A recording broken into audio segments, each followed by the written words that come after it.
so that people can say hello or start to join the chat and for me to get sorted. So I hope you guys are having a good morning. Oh my goodness. Good morning, kind of getting situated and getting started. Let's see. Okay, there. That is perfect.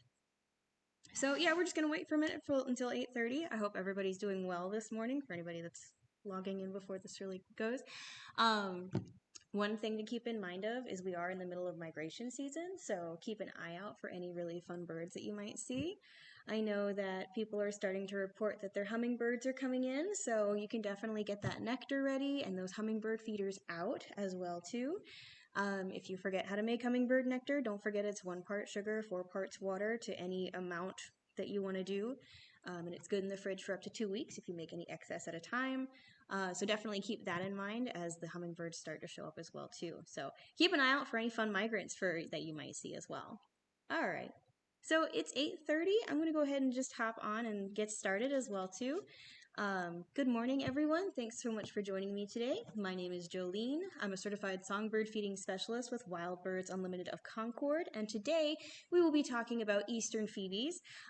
These birds have a special place in my heart because when I started bird watching, before I started bird feeding, I think this was the first bird that I actually noticed and realize what species it was. So that was like my gateway bird, if you will.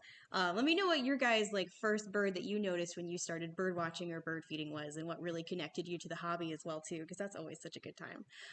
So for those that don't know, Eastern Phoebes are a type of flycatcher, so we're going to talk a little bit about them as well too. If you have any questions during the presentation, definitely feel free to let me know as well too. I'll be keeping an eye on the chat, and I see more people are coming in, so good morning, guys. Hope you're all doing well. With that, we're going to go ahead and just kind of get started as well too. So Eastern Phoebes are still in the order Passeriformes, which is with all of our other perching songbirds, but more specifically, they're in the family Tyrannidae with their tyrant flycatchers, such as the phoebes, of course, kingbirds, peewees, and flycatchers as well too, all of which are fun names, I think, in my opinion.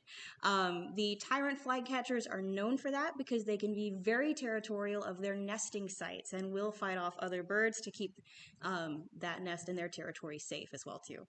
There's 37 species of family Tyrannidae that can be found in North America as well too.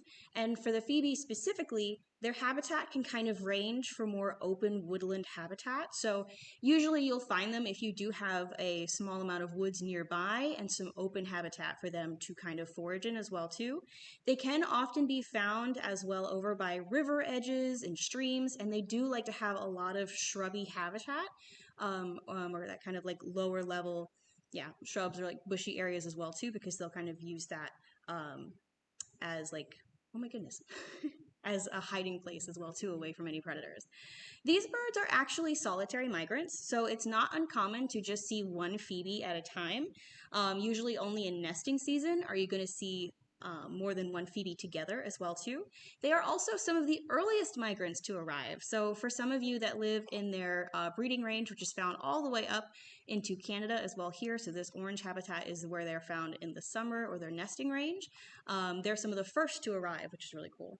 For those of us in North Carolina, we actually get them primarily year-round. There's a small section on the coast that is in their winter habitat, which is in this blue range that goes all the way down into kind of central Mexico as well too.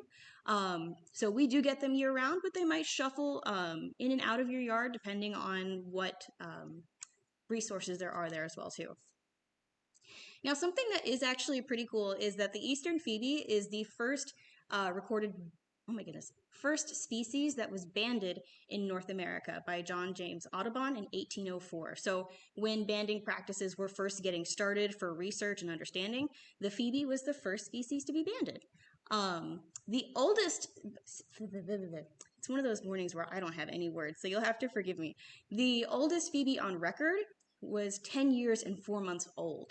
First banded in Iowa in 1979. They eventually found it in 1989, 10 years later in Alberta, Canada. So these birds can definitely shuffle along, of course, and you get a good idea of what their migratory habits are as well too, which is really cool. Now, before I talk a little bit more about Eastern Phoebes, I do want to touch on flycatchers in general, because this is probably the only presentation I'll be talking about flycatchers for, because we don't often see them in our yard other than the Eastern Phoebe in this location. Flycatchers all usually have the same type of body shape as well too. They kind of have a larger flat head or kind of a stout head. They do have a crown that can raise and lower, but oftentimes it can appear pretty flat as well. If you look at this eastern kingbird, you'll notice that it's kind of on that flatter end, while this great crested flycatcher does have that crest a little bit raised. They do have more flattened long bills, which help them a lot for their food options, which is insects, which we'll talk about a little bit later. And something that you can't see very well in these pictures, but you might notice in later videos and stuff, is that these flycatchers often have heavy rictal bristles.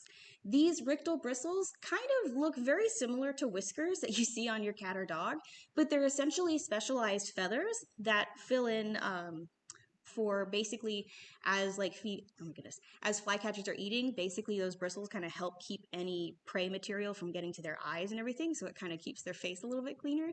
But they definitely can be a little bit longer as well, so you might notice that on a lot of your flycatcher species in general. These birds do have pointed wings, which also helps them with swooping and maneuverability, which is awesome, very fun to see. And they also have a medium length tail as well, so not super long unless it's a scissortail flycatcher, but for most cases they're usually just kind of that medium length. These birds are also kind of medium sized, so think, if I had to kind of guesstimate, a little bit larger than your bluebirds. They also don't have the same posture. They're a little bit more upright in comparison to other birds that might kind of perch a little bit more forward, if that makes sense. Now, something that is interesting is that flycatchers can kind of vary from easy visual ID to pretty difficult visual ID. So in this case, we have two flycatchers here, the great crested and the eastern kingbird, both of which have very different color associations, so it's easier to figure out who's who. But sometimes we get certain birds like these flycatchers, like the Acadian flycatcher on the left, eastern wood pewee in the middle, and the willow flycatcher on the right, that all look very similar. They're different shades of olive green. They both have types of wing bars and wing highlights, so it can be very difficult to distinguish who's who, and they can all be found in a similar range, especially during migration. So in order to find out who's who, sound ID can actually be very helpful. Now, compared to other species of birds, flycatchers actually know their song from birth, right? So certain species of birds, like for example, let's take the mockingbird for example, right? They have a repertoire of hundreds of songs, but they learn these over time and figure out which songs are most effective to use.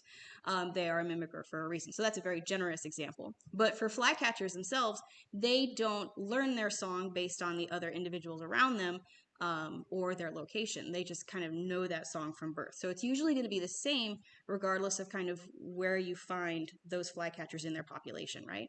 So that kind of makes it a little bit easier. You don't have that confusion. But with these three flycatchers, I'm actually going to play their songs just to show you how different they are, so it's easier to distinguish. So if you're ever out bird watching and you do run into a flycatcher like one of these guys and don't know who it is, it might be helpful to record the song or to upload it into Merlin ID to get a better idea of who you're listening to. So first off is the Acadian flycatcher song. And hopefully the sound hopefully the sound volume isn't killing you guys. But the Acadian flycatcher basically has a teach-up. The Eastern wood pewee has a pee-wee sound, which is very cute, I think, in my opinion, if I had to state my opinion here. And then with the willow flycatcher, it's kind of a fitz-few, like a very hoarse one. So despite these birds all looking really similar, they have very distinct songs. So this is one of those times sound ID comes in clutch, which I hate to say because sometimes that's the hardest one to figure out as well too. Now when it comes to our Eastern Phoebe, of the different flycatchers that we have, these guys probably have the most subtle distinctions and kind of colorations as well too. So the Eastern Phoebes have a pretty gray-brown crown that's darker than their overall color. The back is also that gray-brown color as well too, but it might be a little bit lighter, as well as the tail. While the belly itself is off-white, and there can sometimes be a yellowish tint to those feathers.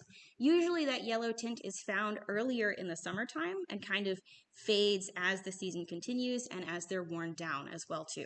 These birds do not have a distinctive eye ring, nor do they have any wing bars like in the picture up here. So these ones that kind of travel along the width of the wing are like a wing bar there. So Eastern Phoebes don't have any.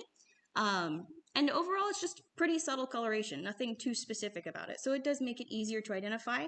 And of the birds that visit human-like populations and locations, the Eastern Phoebe is pretty brazen and one of the few flycatchers that'll do that, right? So phoebes in general are named as such due to the song that they have. So the song usually just says their name, which is Phoebe. So in that case, I got a video somewhere over here.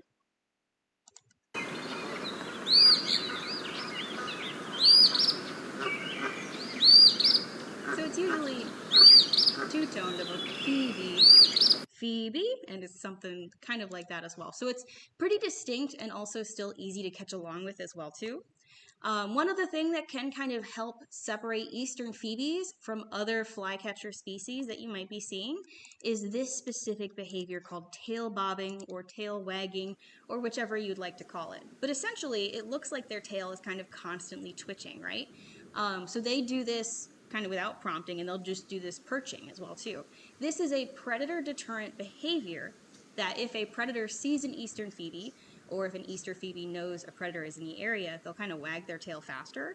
But essentially, when a predator sees this behavior, they think, oh, this bird is already aware that I'm in the area, and there's no reason to go after them as well too, because they're just going to know that they're there. So that actually helps Eastern Phoebes escape predation in certain cases as well too, which is nice.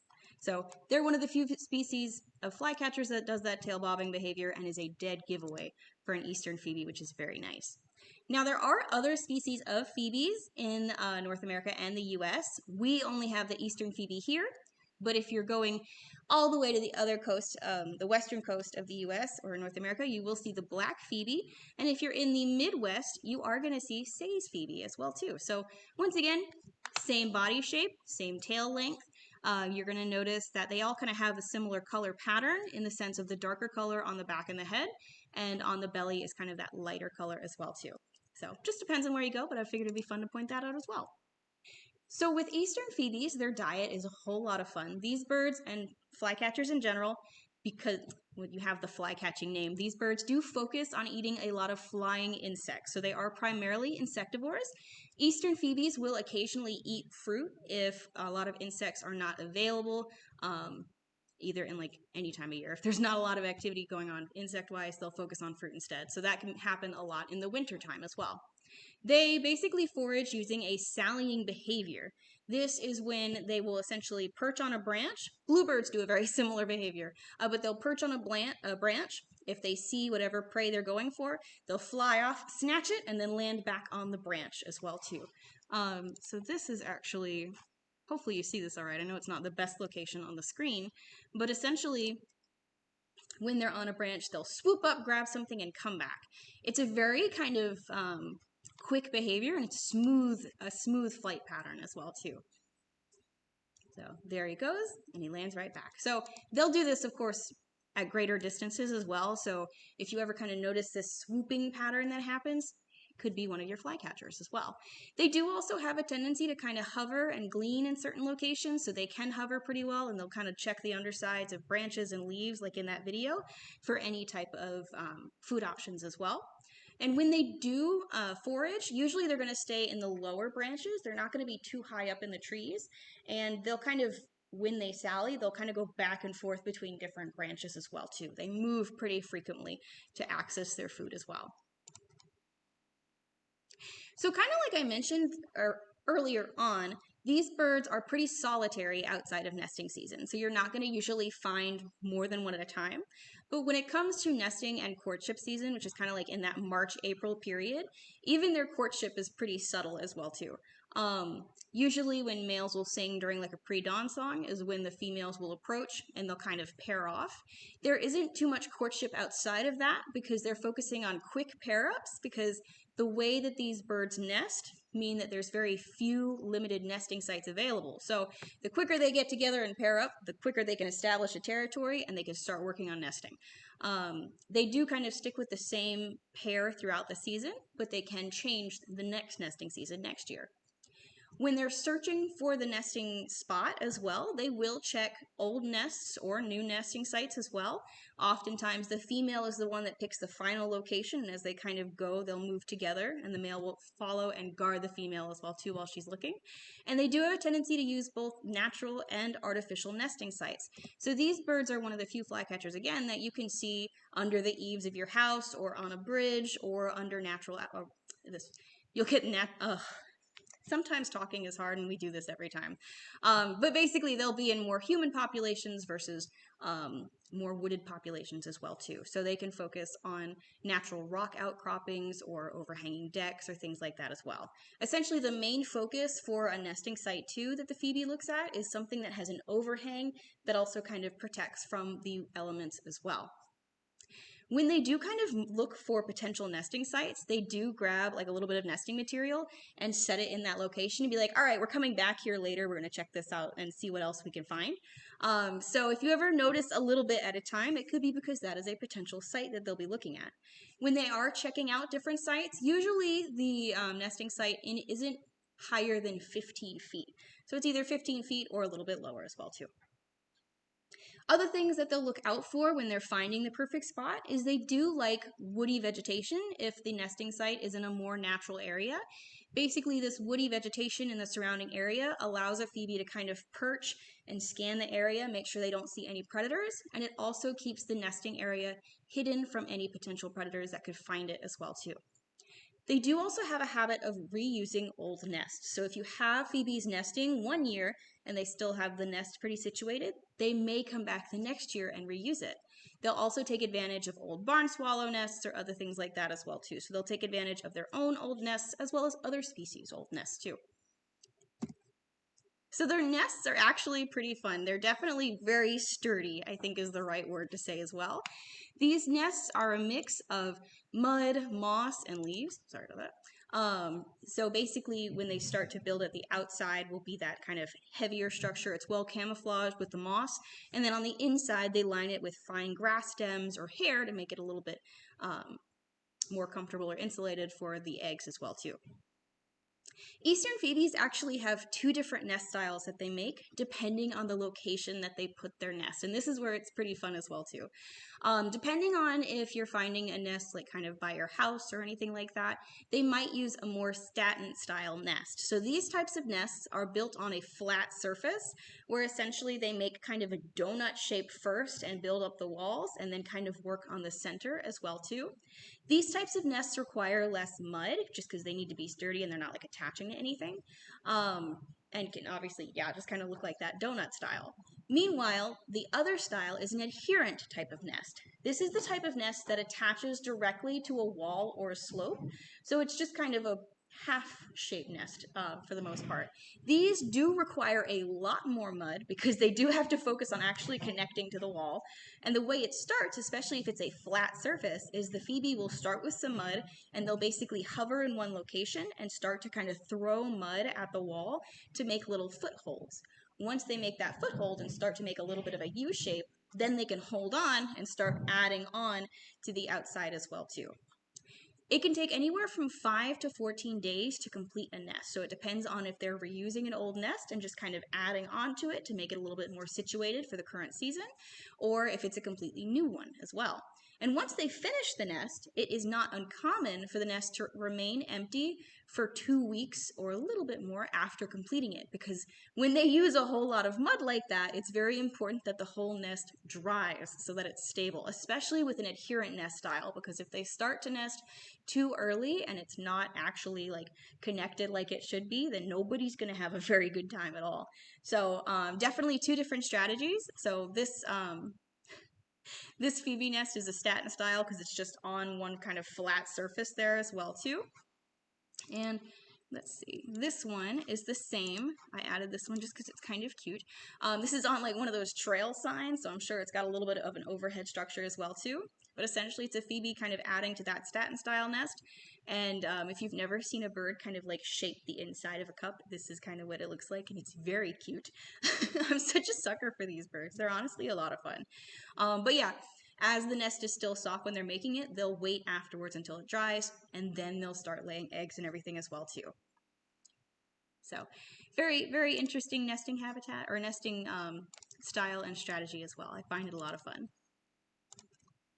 This is what the other style nest looks like. So this is an adherent style nest, what it looks like from the outside.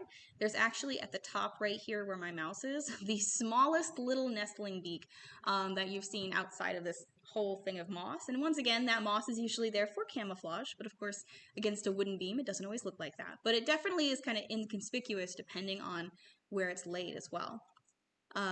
And this other bottom left picture also shows a really good example of what the inside lining of the nest looks like.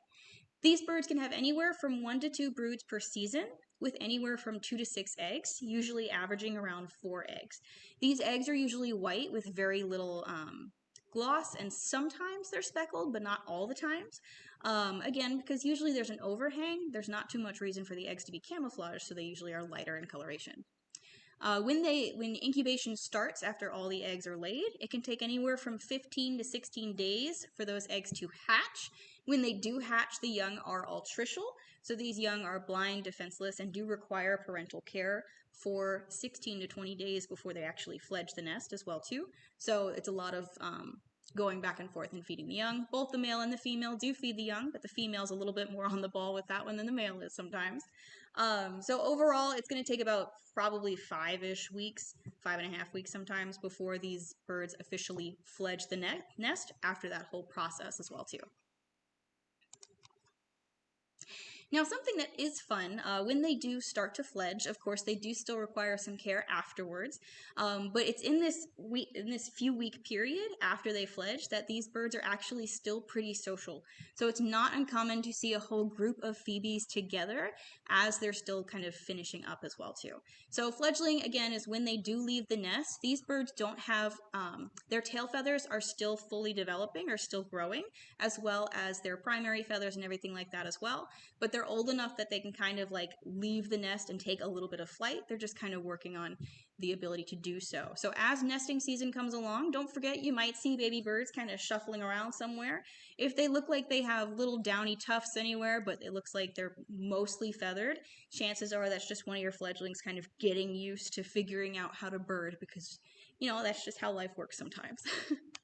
But when it comes to IDing your fledglings, they do look pretty similar to the adults. They do have a little bit more of a reddish-brown wing bar that does kind of get worn down as they continue to get older. And their head often isn't as dark as the adults as well, too. It'll start to darken as they get older. So yeah, after about the 2-week period after fledging, and they kind of continue to develop those feathers, then they'll kind of disperse and do their own little Phoebe thing as well, too. So when it comes to attracting Eastern Phoebes or seeing if you have them in the yard or kind of seeing what works best, these birds, again, are insectivores, so offering things that they enjoy are going to be a really good option. Dried mealworms are a really basic option if you're not too sure about live, but live or dried are both really good. These birds, again, can access most style feeders, but tray or cup feeders are going to be a very good option to offer them in the first place. Again, it depends on the habitat that you have in your general yard. And sometimes it's easier to hear a phoebe first before you see them as well too, but offering that is never a bad idea. Bird baths, of course, are a great option throughout the year, both for your general birds that you see all the time and also for birds that may not go to your feeders directly, but might use a water source as well too. So depending on who you have available, robins, cedar waxwings, eastern phoebes, a lot of other birds may not visit the feeders, but they'll totally pick a bird bath. And something else I found as I was kind of doing some research as well too, is if you have phoebes in the area but don't have a very good place for them to nest, you can actually build a nest shelf. Nestwatch.org can also has like good schematics on how to build one as well too. But nest shelves essentially can be mounted somewhere. They have a flat back, kind of a tray like this, and a nice protected overhang that allow for a safe nesting spot for your birds that don't use nesting houses. So these essentially can be used by American robins, barn swallows, or if you don't have Eastern Phoebes and you do have Say's Phoebes, that's also an option as well. So just wanted to point that out too. If none of that is your kind of jam, which is totally fine, having a lot of natural food resources is fantastic, especially for this time of year. Reducing pesticides so that you have a natural, healthy insect population for the birds to pick from is fantastic. Also having native plants caters much more efficiently to our overall ecosystem. So definitely checking that out as well is really good. And if you don't really have a good spot to do any of these things, but you do want to check things out, I honestly, this is a great time of year to go bird watching. Again, we're in the middle of migration season, and summer always offers a different variety of birds that we don't usually get in the winter or kind of that spring season. So, I mean, we're kind of in spring, but like, you know what I mean. The in-between migration period is a lot of fun. So definitely going bird watching with a good friend is always a nice time.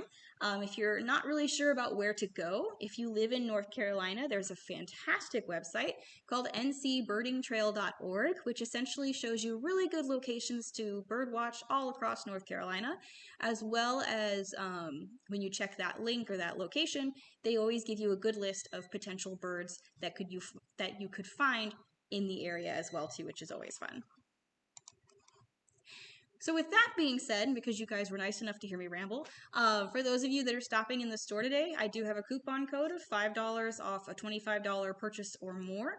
The coupon code is Phoebe, and it can only be used today, either in-store or through a phone order as well too. Along with that, we'll also be having a second viewing of this presentation in-store, so if you know anybody that's in the area that you think would enjoy this presentation, tell them to stop on by. Also, for a lot of the resources that I use, the videos and a lot of the photos came from Macaulay Library with the Cornell Lab of Ornithology. They always have great resources to check out as well too. Like I kind of mentioned with that nest shelf diagram, nestwatch.org is a great option to check out. They also have a lot of good information on kind of keeping up to date on how your nest boxes are doing, and if you want to have a specific style nest box or things like that, definitely a great resource to also check out as well too. So with that being said, I think that's all I have to add for this presentation.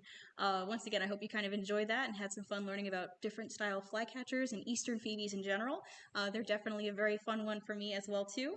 I hope you guys have fun during this migration season.